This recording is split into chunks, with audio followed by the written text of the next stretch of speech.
Maksudnya kita nak hari ni lulus dah banyak sikit tu. Kita minta balik. Ini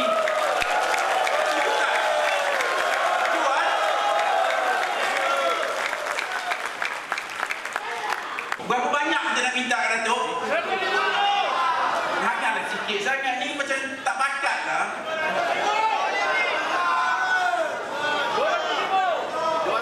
Susah niaga kita minjam ataupun yang dalam sesak sangat pun tidak pergi cari alung. Jadi hari ini pasal saya belajar dengan Datuk punya last function tu, kita telah ambil alih satu koperasi tu.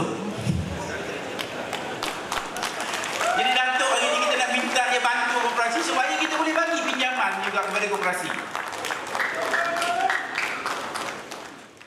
Yang pentingnya tadi bila saya minta mereka menubuhkan koperasi adalah kerana saya difahamkan ramai daripada perangai ahli-ahli mereka ni yang banyak kena tipu dengan alung.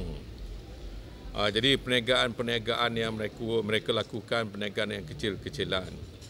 Maka sebab itu saya minta supaya mereka tubuhkan koperasi dan melalui koperasi ini boleh buat pinjaman melalui koperasi dan jangan lagi buat pinjaman dengan alung. Saya tidak suka mana-mana orang kita ni buat pinjaman dengan alung akhirnya mengalami banyak masalah di masa-masa hadapan.